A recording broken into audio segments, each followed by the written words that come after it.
Hi, this is a Yesterday's Moose production, and we're finally going to be finishing Wonder Boy in Monster World for the Sega Genesis.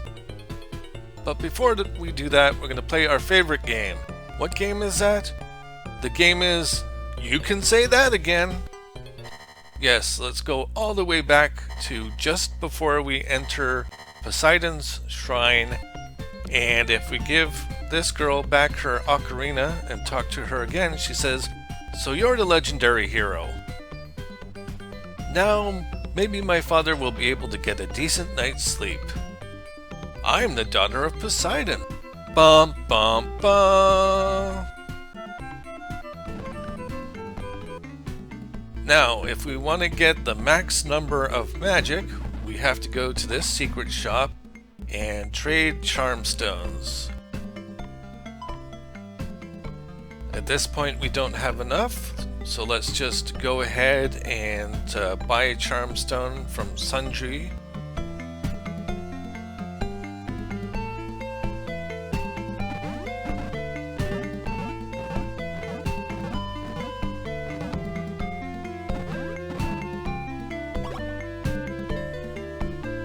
Okay, 500,000 gold, which takes forever to grind for.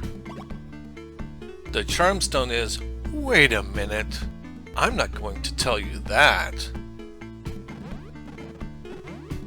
And if you go back in, you can see that the charm stone will reappear. Yes, still costs 500,000 gold. That much hasn't changed. So we'll just return to the secret shop. And let's take a look at there. We have 2 charm stones. And we have this amount of magic.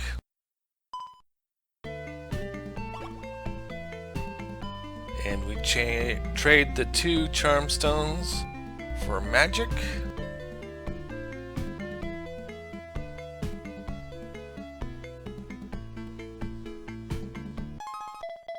And we now have this amount of magic.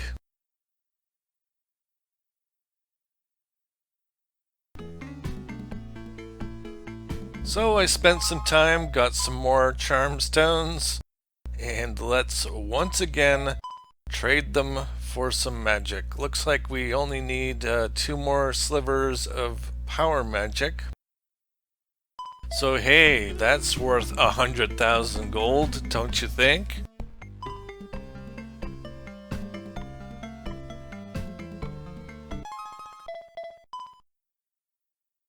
And now finally we have 100% of all the magic, and it took forever to do that. But what happens if you get 2 more charm stones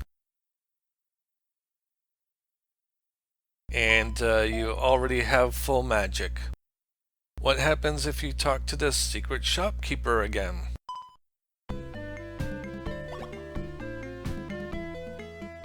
He offers you magic and says, "Oh, my mistake. You can't handle any more magic. Sorry about that." You know what? I think I could handle more magic. And by the way, if you go back to Sundry, just to mock you, the charm stone returns, and I'm willing to bet that it constantly comes back. So now let's zoom in on some shopkeepers. We got Raised Eyebrow Guy, Weird Blinky Guy,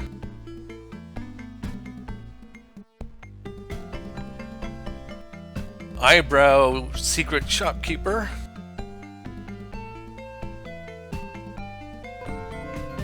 Daughter of Poseidon again, Fluttery Anime Eyes. Got this guy in Begonia who mostly keeps his eyes closed.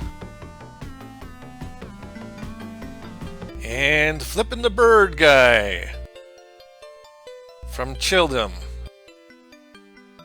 Flippin' the bird, flippin' the bird. By the way, if we zoom in on Hata when he's digging up money, that's what he looks like. It's fun that I can zoom in with this new capture software. That's a neat feature. It's worth mentioning that I'm also zoomed in slightly on the screen, if you haven't noticed.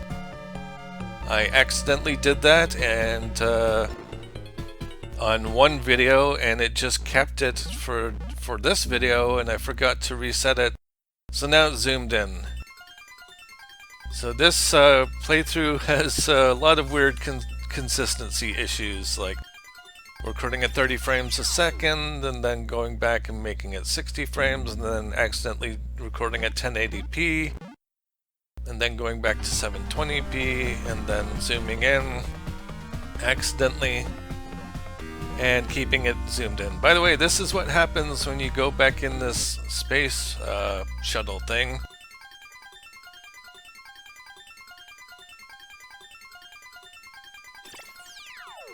It basically just brings you back to the elevator, but for some reason plays that background music. So here we are. Okay, so if we go up the middle, we can see that these sections are blocked off, and the only way to open them up is to go to each of the areas and defeat the bosses once again. You face each boss for a second time, with the exception of the almighty Demon King. And those guys, the squids in mech suits, will always give you little hearts. Here we have the Myconid, who stands no chance whatsoever. And we really don't need any gold at this point.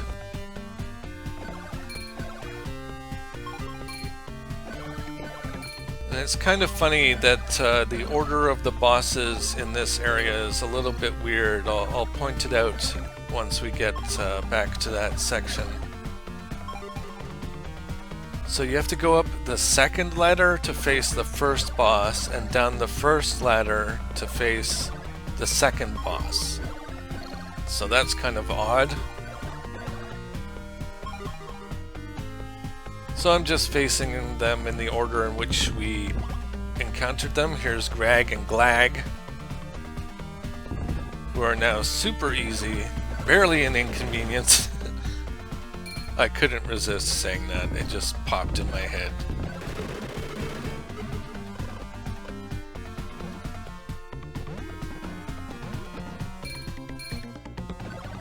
It's kind of funny that these guys are here at all, because they're so simple to defeat. They only take 2 hits, and they always give you hearts, so they're more of a problem than anything else, and a minor annoyance, if you will.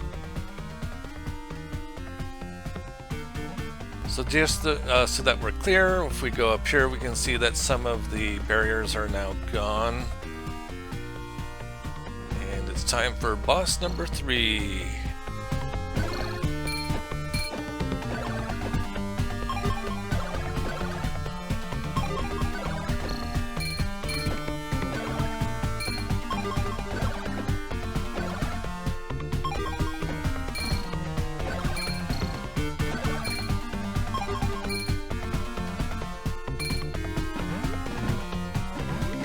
So here we go. We got the ice bomber again. To avoid him attacking us, it's a good idea to use lightning, or thunder I should say, and I accidentally didn't use it the first time there. I used Firestorm instead. But that's okay, whatever works to prevent him from attacking.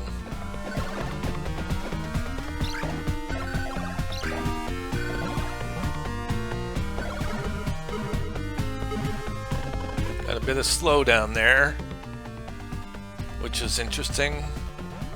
I guess it's just all that gold. The mighty blast processing of the Genesis couldn't handle such a amount of gold.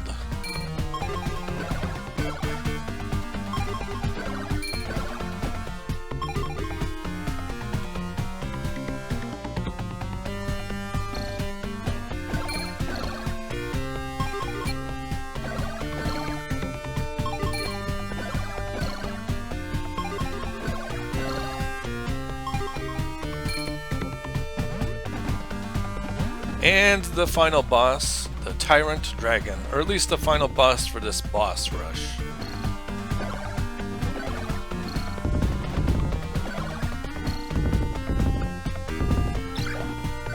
And at this point, Firestorm does no damage whatsoever.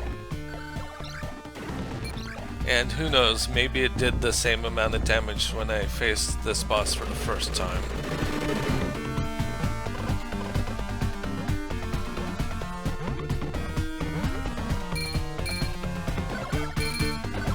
That's basically it for the boss rush.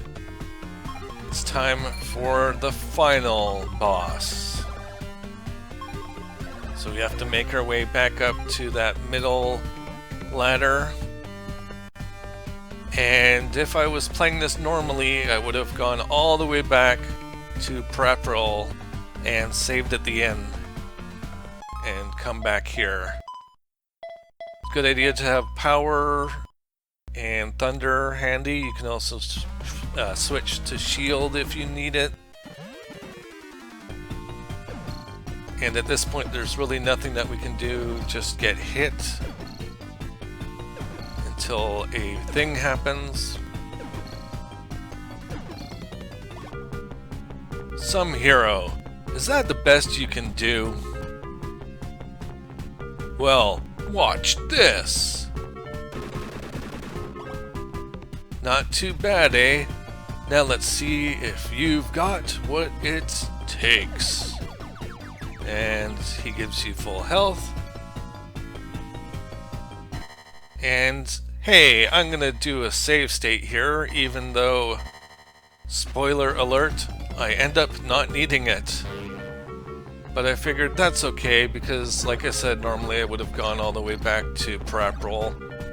And if I died, I would have just kept coming back and facing the final boss again and again until I defeated him. But I did it in one try, which is awesome. Sometimes he still gets me after all these years, and it's because of this saw that goes back and forth, plus these lasers that pop up, and there's this treadmill on the ground that more often than not prevents you from walking forward. So you can use power to do more damage on the boss than you normally would. And I'm just jumping and attacking constantly. I used my elixir there. And I really think this is more a matter of luck than it is of timing or skill because of that treadmill. It's really a pain in the behind. So I'll go ahead and use my potion, or medicine, or whatever you want to call it. And there we go, defeated.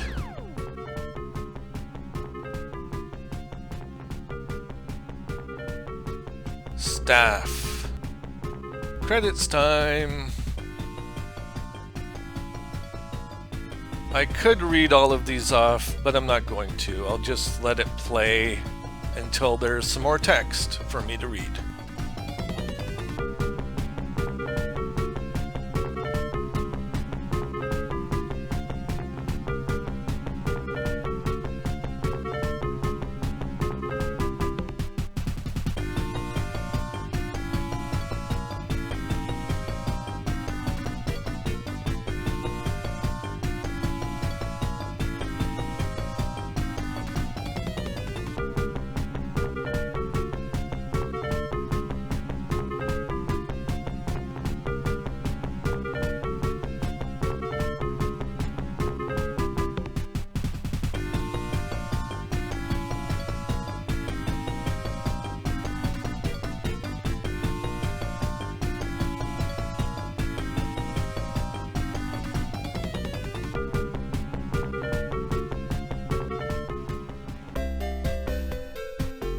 Finally, the long, treacherous journey has reached its end.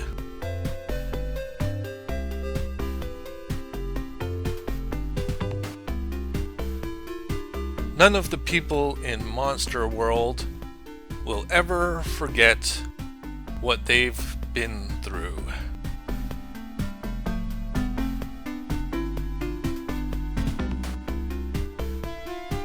Nor will they forget the hero who gave their lives back to them.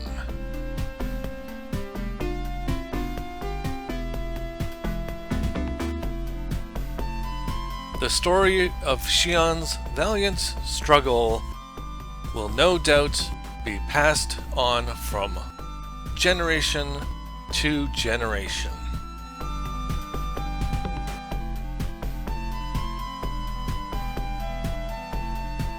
And so ends another episode in the adventures of Wonder Boy.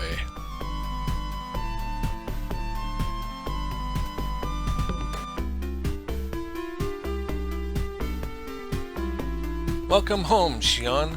I'm so happy you made it back safely. I don't think I'll ever forget you. Ever.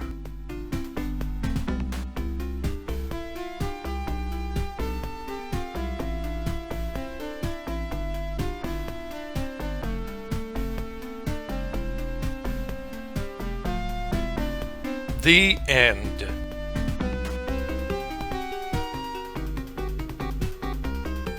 Ha ha ha! To be continued. And that's it. That's the entire game of Wonder Boy and Monster World. In the next Let's Play, we're going to be playing Monster World 4. So at this point, I'll be ending the video. Thank you very much for watching. This has been a Yesterday's Moose production, and I'll see you next time.